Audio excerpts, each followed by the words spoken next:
80 años después del final de la guerra, en España, y 75 años después de la liberación de París, el municipio de Choisy-le-Roi y la Asociación 24 de agosto de 1944 unieron sus esfuerzos para rastrear las huellas de aquellos acontecimientos en la realidad local. Películas en el cine-teatro Paul Éluard, conferencia y debate en la mediática Luis Aragón, colocación de una placa en calle Émile Zola de 12 paneles de exposición urbana.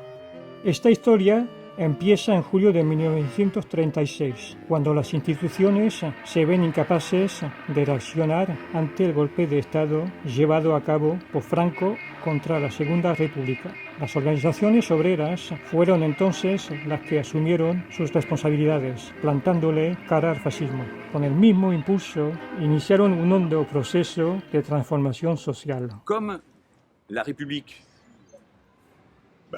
Como en la República ya nada funcionaba, muchos empresarios se habían ido, las organizaciones obreras se encargaron de toda la vida social. Aquí, por ejemplo, se trata de la industria lechera. Es curioso, está escrito CNT. Es decir, que el sindicato socializó la totalidad de la industria lechera de Barcelona. Los tranvías iban pintados de rojo y negro, con la sigla CNT. Y aquí volvemos a uno de los abuelos del campo de concentración de Bram. Él trabajaba en esta fábrica de química industrial, en las afueras de Barcelona. Era una empresa muy importante, que transformó su producción durante la guerra para conseguir explosivos para los obuses, etc.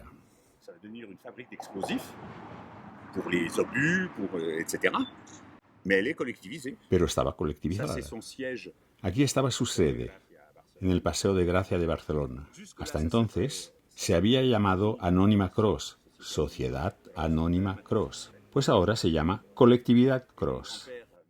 Y a nuestro abuelo, que era un simple trabajador, anteriormente había hecho de estibador en el puerto de Barcelona, se le nombró en el comité de colectivización.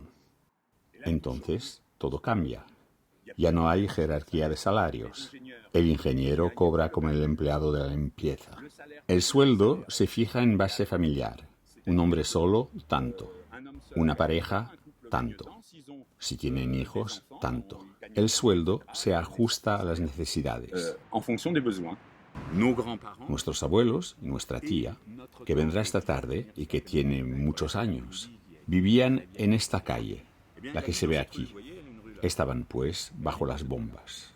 Aquel día, el 30 de junio de 1938, ese bombardeo causó 65 muertos. Ahí vemos los medios de los que disponía Franco. Y aquí, en esa foto de diciembre de 1936, en el frente de Aragón, vemos a los que defendían la República. No llevan uniforme. Y entre estos voluntarios está este, que es nuestro padre, aquí, en medio. Tiene 17 años.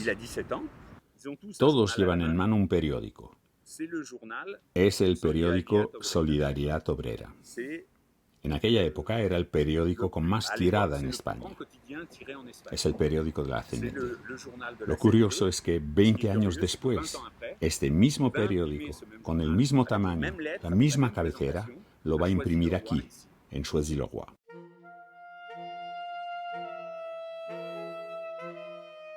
Después del paso de la frontera por el Pertús, en febrero del 39, fueron a parar a los campos de concentración, que eran playas con alambradas.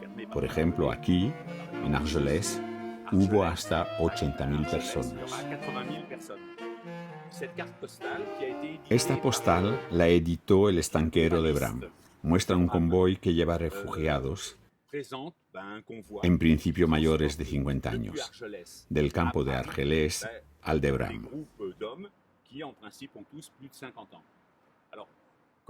Ya que nuestras familias sirven de hilo conductor para esta exposición, puede decirse que nuestros abuelos estaban en esta columna, o en otra, otro día.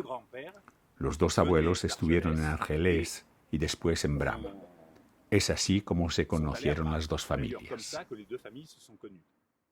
Lo importante es apuntar que las 450.000 personas que pasaron a Francia lo hicieron en unos 10 días. Esto se tiene que relacionar con las tremendas dificultades que surgen hoy en día cuando se presentan 60 migrantes en un puerto. Es importante decirlo.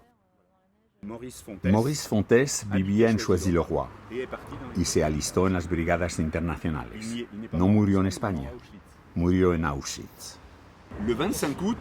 El 25 de agosto. Esta es una foto muy conocida. El capitán Dron, que está al frente de la 9ª compañía, y a su derecha Martín Bernal, que durante años y años fue zapatero en Choisy-le-Roi. Y aquí, en el medallón, hay uno que caerá herido en el ataque de la central telefónica Archive, que están preparando. También forma parte de la 9 y su hija está aquí, entre nosotros. Él también será zapatero, un tiempo, en Choisy-le-Roi, en esta ciudad. Como cada 8 de mayo, se notó la presencia activa de las asociaciones y de los jóvenes de Choisy-le-Roi. Sin embargo, algo nada habitual, estaba presente la bandera de la República en el exilio, homenajeando así a los 30.000 republicanos muertos por la libertad en los distintos escenarios de la Segunda Guerra Mundial. Este vivía entre Choisy-le-Roi y Thiers, en la calle del 25 de agosto de 1944. A Francisco Roda lo deportaron a Alemania. Allí se pasó 5 años. Formaba parte de la escasa tercera parte de españoles que lograron volver. Ya hemos visto un mozo de 17 años que se había incorporado a las milicias obreras. Y aquí lo tenemos, el 26 de agosto de 1944, en pleno bosque, al día siguiente de la liberación. Y la que todavía vive en Choisy-le-Roi es esta, es Amelia. Nueva York tiene el aeropuerto John Fitzgerald Kennedy. París tiene el aeropuerto Charles de Gaulle. Y desde el pasado diciembre, Barcelona tiene el aeropuerto Josep Tarradellas. El aeropuerto del Prat se llama Josep Tarradellas. Resulta curioso pensar en aquel hombre que conocimos, bastante recio, que venía a la imprenta a corregir pruebas. Volvió a ser presidente de la Generalitat después de la muerte de Franco y ahora le han dado su nombre al aeropuerto de Barcelona. Esta ciudad lo permite todo, si te largas. Victoria de las grandes democracias occidentales, la victoria de las democracias contra el totalitarismo, se detuvo en el Pirineo. Franco. Hitler, Eisenhower, el liberador de Europa. El mismo gesto. Aquí, en presencia de un militar alemán, y aquí, en presencia de un militar americano. Esto nos dice en qué mundo vivimos. En 1945, los aliados no liberaron España de las garras de Franco. Entonces se les ocurre que una de las formas de resistir es montar una imprenta que les permita seguir haciendo su propaganda sin estar supeditados a nadie. Así se crea la imprenta de las góndolas en torno a aquel, Tomás Marcellán, que aquí está trabajando en la linotipia. ¿Veis las máquinas? ¿Qué imprimen? Solidaridad Obrera. ¿De qué forma se montó la imprenta? Se dice que fue una sociedad anónima, pero no es del todo exacto. De hecho, fue por suscripción. La gente contribuye. Aquí está Marcellán, está Granados, que conocimos y que había luchado en las fuerzas francesas libres en Oriente Medio. Están Alonso, Guerrero, Roda, el deportado, etc. Está Agustí, que también conocimos, y Bernal, el zapatero. Aquí es en el número 6 de la calle Chevreuil, donde se montó la imprenta de las góndolas. La España franquista, aupada por el Concierto de las Naciones, acababa de ingresar en la UNESCO y en la ONU. Los refugiados españoles supieron entonces que su lucha se iba a prolongar. Aquí se imprimieron toda clase de documentos. Los de los libertarios españoles, claro, pero también los de los republicanos. Muchos de los periódicos de la República en el exilio se imprimieron aquí.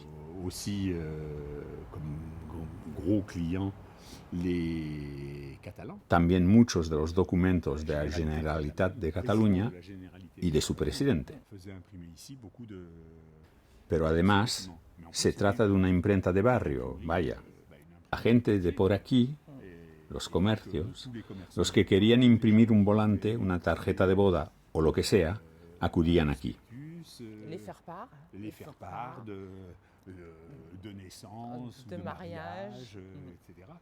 Es decir, que se trata de una imprenta que tenía todas las apariencias y también la realidad de una imprenta normal.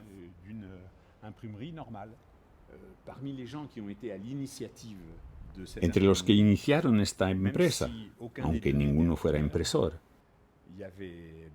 estaban Bautista Agustí y Jerónimo Granados.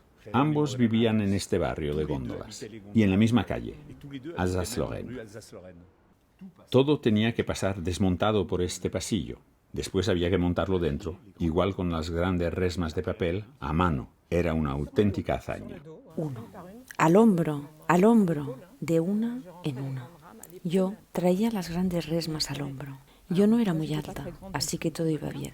Los que eran altos tenían que encogerse para que la resma de papel... Cada semana eran pues 12 resmas de papel para el periódico, que tenía entonces una tirada semanal de 6.000 ejemplares. Y las cosas se hacen como suelen hacerse siempre en la CNT.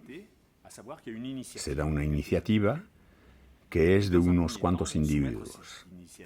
Y su primer paso es someter esta iniciativa al nivel más inmediato, que en este caso será la Federación Local de Choisy-le-Roi, en la que militan y que acepta el proyecto.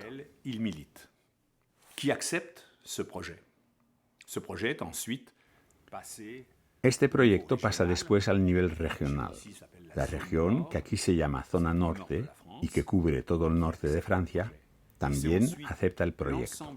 Finalmente, es el conjunto de la organización en el exilio el que lo asumió.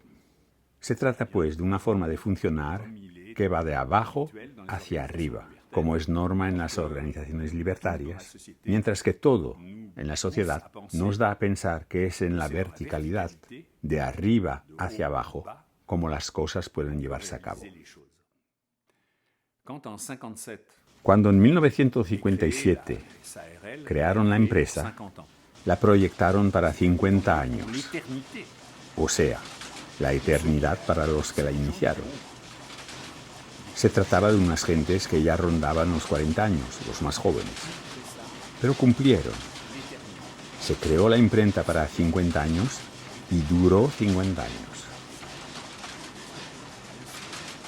Claro, en 2007, cuando acabó, ya no era propiamente una imprenta de la CNT española. Ya no publicaba esencialmente para la CNT española. Solo publicaba un poco para la CNT del exilio, para los pocos refugiados que quedaban. Trabajaba para otros, pero siempre con el mismo compromiso militante. Lo que hay que recordar es su extraordinario tesón. 50 años para un proyecto militante son muchos. Por otra parte, lo singular es que todos cobran igual. Se trata de una imprenta que a menudo funcionó con 1 o 2, a lo sumo 3 auténticos profesionales. Pues bien, los profesionales cobraban como los que aprendían. Yo empecé en la imprenta en 1983. Supe mucho tiempo después que los hombres que allí trabajaban se pensaron que no resistirían ni 6 meses. El trabajo de imprenta era exigente, físico, digamos. Como todavía era tipográfica, funcionaba con formas de plomo y había que meterse en las máquinas. El caso es que pensaron que no pasaría de los 6 meses y me quedé 17 años. Fue un periodo en el que me entregué a fondo. Pagábamos los gastos, Hacienda, etc. Todo estaba en orden.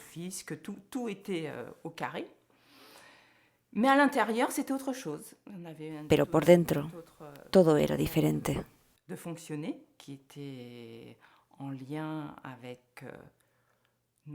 Teníamos otra forma de trabajar que conectaba con nuestro proyecto para la sociedad futura. Estábamos todos al mismo nivel. Para mí, como mujer, tenía todavía más importancia. En aquella época estos temas no estaban al orden del día. Tomábamos los acuerdos entre todos y nos ajustábamos a los distintos clientes. Los había exteriores, principalmente asociaciones, pero sobre todo interiores. Así decía yo. La organización, la CNT española, la CNT francesa, los compañeros de la Federación Anarquista y así. Mucha gente venía a publicar a la imprenta. Lo cierto es que los olores y los ruidos eran singulares. Estaba la linotipia con su crisol para el plomo fundido. La ventilación de entonces no se aceptaría hoy día. Las emanaciones del crisol se disipaban por todo el taller.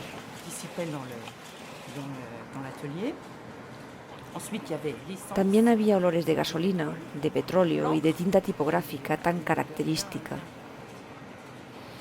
Y tous les bruits environnants, il y avait plein de bruits dans tous les sens. También nos rodeaban toda clase de ruidos. Ya he hablado de la linotipia hace un momento, pero estaban todas las demás máquinas. El compresor de la guillotina, el ruido del papel que se corta en gran espesor.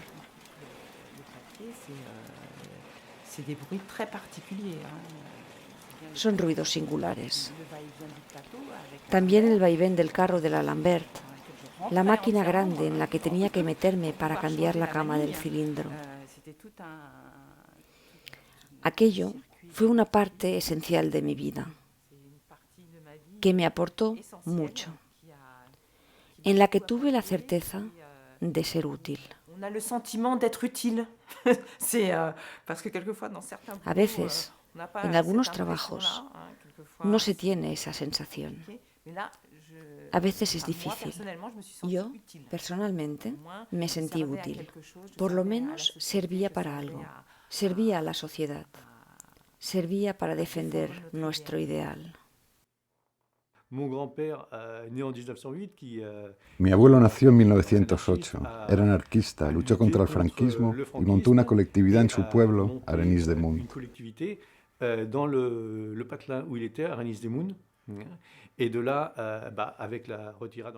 Con la retirada en 1939 tuvo que huir y así llegó a los campos de concentración a Rivesaltes. Y de allí pudo huir hacia Normandía, donde siguió con sus ideas, que como buen anarquista contemplaban que la propiedad es un robo.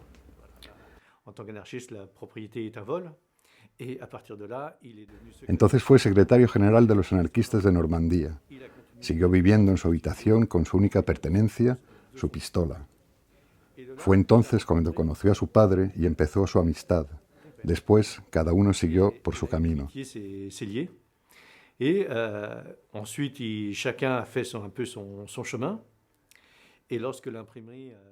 Pero cuando la imprenta necesitó un contable, llamaron a mi padre, que tenía una oficina de perito contable en la que yo continué. Así fue como me tocó ocuparme de la imprenta de las góndolas. Las dos familias, que ya se conocían en un principio, reanudaron su relación con la imprenta.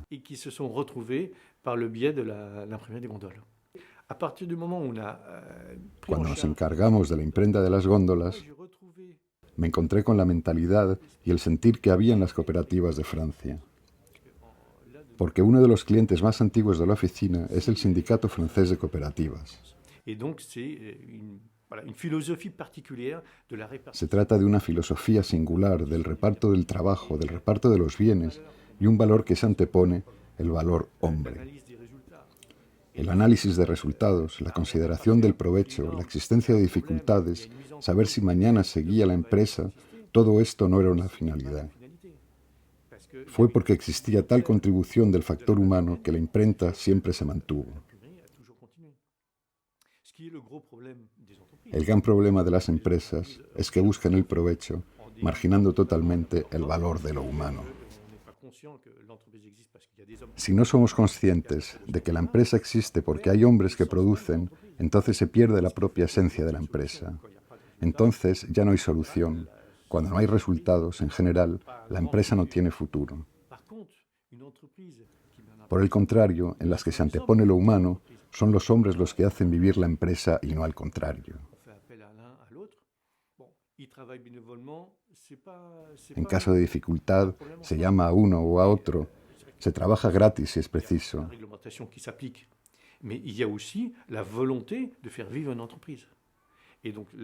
Se cumple la reglamentación, claro, pero también la voluntad de darle vida a la empresa. Así pues, la imprenta de las góndolas era realmente atípica, por su filosofía y porque ahí acudieron hombres que vivían esta filosofía y estos valores. Por eso la imprenta, aunque hubiera malos resultados, años mejores, aunque también se tenía que tener un enfoque comercial, como el alquiler de la empresa, por su propio fondo, por su propio corazón, no podía sino perdurar. Cuando había alguna necesidad, cuando se averiaba una máquina, con llamar a Pedro o a Miguel, se resolvía el problema. Esos lazos eran tan importantes que protegían a la imprenta de las mayores dificultades. Cuando tienes una máquina que no te funciona y que sabes que arreglarla te costaría un dineral, también sabes que hay hombres para resolver el problema. Ante todo, la imprenta de las góndolas es una imprenta militante. Periódicos, carteles, folletos, libros, pasquines. Se nota la orientación libertaria. Pero también ofrece medios de edición a las demás corrientes del exilio republicano español.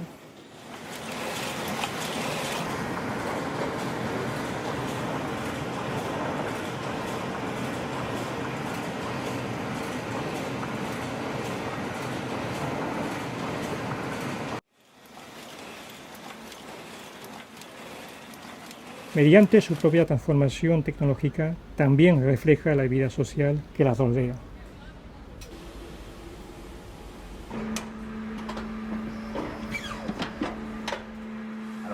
Là, c'est l'expédition. Aquí se ve la expedición. A Job lo deportaron a Mauthausen. Es un gran poeta catalán. Deportado a Mauthausen, fue director de Hispania, el periódico de la Federación Española de Deportados e Internados Políticos. Al celebrar la jornada del recuerdo de la deportación, se les rindió un homenaje especial a dos refugiados españoles vinculados a Choisy-le-Roi, Roch Llop y Francisco Roda. Entonces se leyó una poesía de Roch Llop.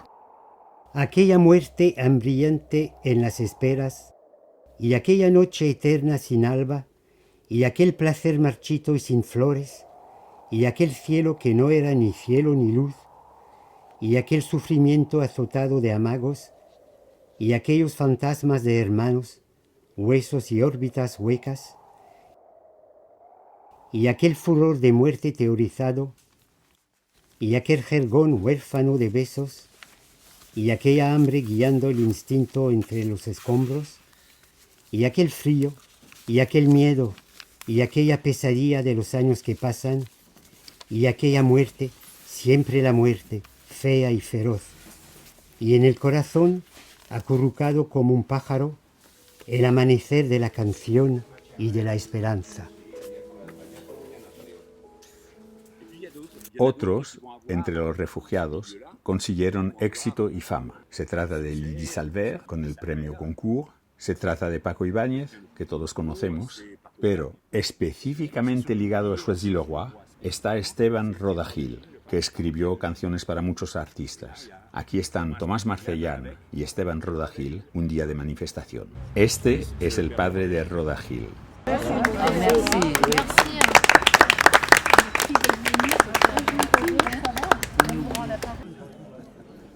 Los vecinos de Choisy recordaron también a dos refugiados españoles, cuya trayectoria fue tan discreta como heroica. Os propongo empezar esta ceremonia. Soy Logan Siegelmeyer, encargado de las relaciones internacionales y de la memoria en esta ciudad. Creo que estamos todos muy emocionados con la presencia de la señora Van Randron. Unas breves palabras, o incluso extensas, si usted quiere. No tengo nada preparado. Estoy muy impresionada por los muchos que estáis aquí en este homenaje a Bernal y Cortés y a lo que representaban para Choisy. ¿Qué os voy a decir? Mi padre era administrador colonial en 1940, movilizado allí mismo, en Camerún. Sabía lo que era el fascismo hitleriano. Había estudiado en Alemania y se había leído 2 veces Mein Kampf. Estaba convencido de que habría guerra y de que le tocaría hacerla.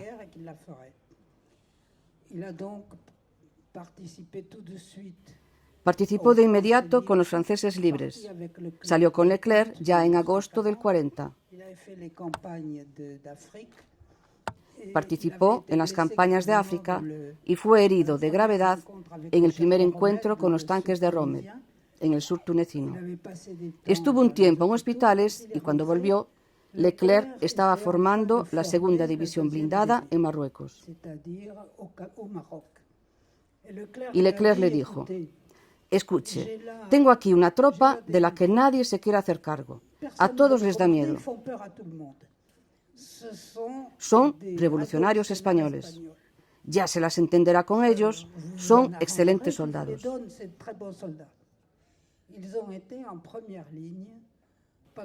Estuvieron en primera línea durante toda la campaña. Fue una de las unidades, creo yo, que sufrió más bajas durante esta campaña. Murieron 50 durante los pocos meses que duró la campaña.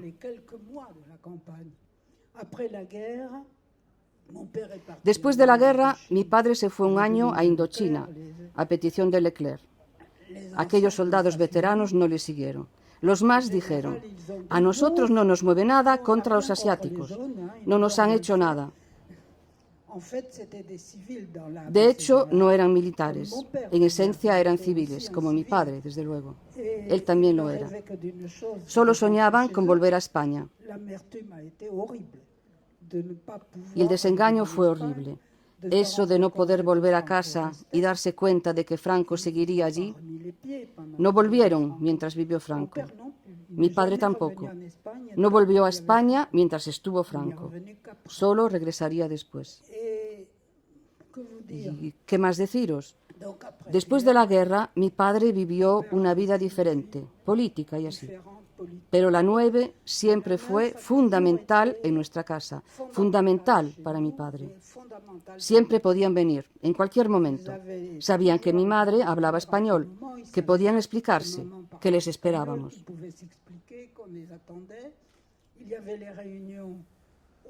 Organizaban una reunión por lo menos una vez cada año y habían formado una agrupación dentro de la de los veteranos de la segunda DB. Y estos decían: vaya, se están pasando, todo es para ellos. Pero no, no era todo para ellos. Estaban juntos, hacían piña. Y eso duró siempre. Pensando en Bernal y Cortés, pienso también en los demás. En Gualda, en Lozano. Había tanto afecto entre ellos. Hernández. Vaya, no puedo olvidarles. Eran mi familia. Estos exiliados que vivieron en Choisy eran también soldados de la 9. Martín Bernal Lavilla abrió su zapatería y acogió a su hermano Francisco y a José Cortés. Cuando le desmovilizaron, frustrado por no poder acabar con Franco, se instaló en Choisy-le-Roi después de la guerra. Allí acogió a su hermano Paco, que estuvo deportado en Mauthausen, matrícula 3543, y también a su compañero de armas José Cortés, con quien abrió su zapatería. Martín Bernal, con granados de las fuerzas francesas libres, con Roda, deportado a Mauthausen, y con muchos otros combatientes de la guerra de España y de las colectividades, formaron el armazón de la Federación Local de Choisy-le-Roi de la CNT. Fue ella, la CNT, la que arropó a Marcellán y a Agustí en la iniciativa de creación de la imprenta de las góndolas. Bernal, Granados, Roda están en la primera lista de suscripción que permitió iniciar lo que en la CNT se llamó Proyecto Procultura. Este proyecto Pro Cultura acompañó la lucha permanente contra el fascismo.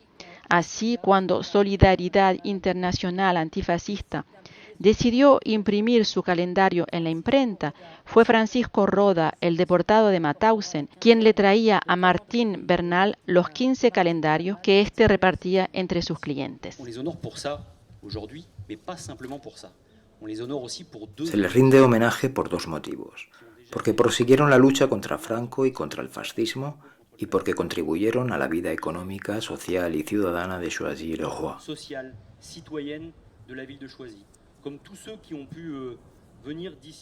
Como todos los que vinieron de un sitio u otro a esta ciudad durante más de un siglo: armenios, portugueses, españoles, italianos, malienses, argelinos y muchos más, puesto que en los censos aparecen entre 60 y 70 nacionalidades. Es una parte importante de nuestra historia, y en ese sentido Martín Bernal y José Cortés, con todos los demás, forman parte de esa historia en común de la Segunda División Blindada, de la historia colectiva de la Segunda Guerra Mundial, de la historia compartida de nuestra ciudad.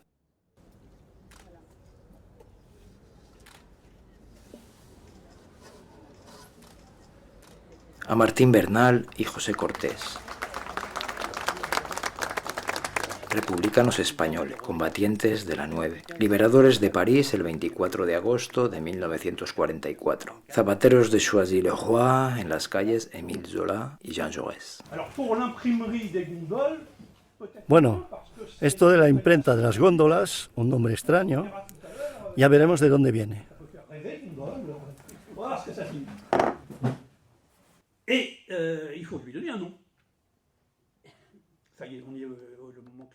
Llegó el momento de darle un nombre. Eso de góndolas suena a Venecia, pero muchos aquí lo saben, el barrio donde está la calle Chevreuil, la calle de la imprenta, se llama Góndolas.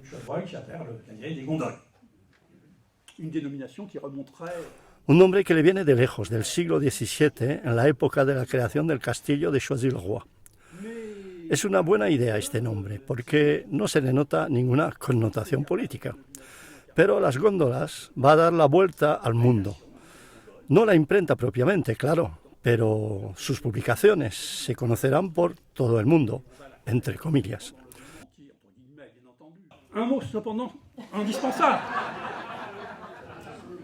Algo más, sin embargo, imprescindible. Los archivos de la imprenta a los que nos dedicamos fueron depositados en 2007 en la Biblioteca de Documentación Internacional Contemporánea, en el recinto de la Universidad de Nanterre. La biblioteca cambió de nombre el año pasado, llamándose ahora La Contemporaine, y también cambiará de locales.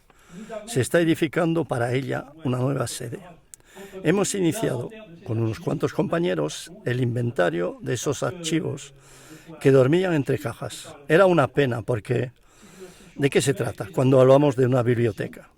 Se trata de poner a disposición del público, de los investigadores, universitarios o no, unos documentos que habían sido depositados pero no catalogados.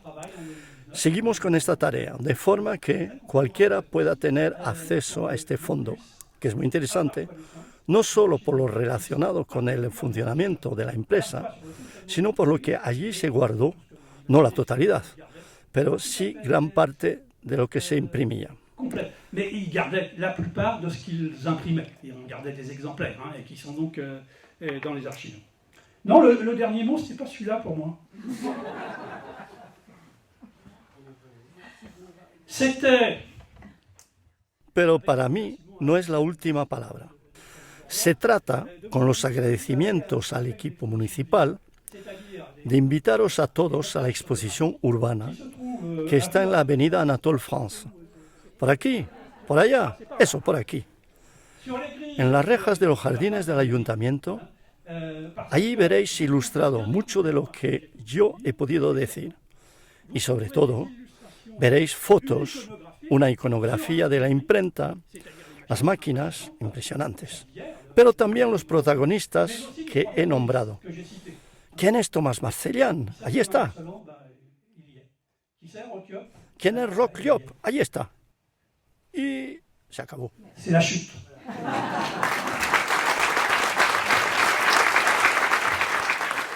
Si quedan otras preguntas, otras anécdotas, nos interesan, porque forman parte de nuestro patrimonio colectivo.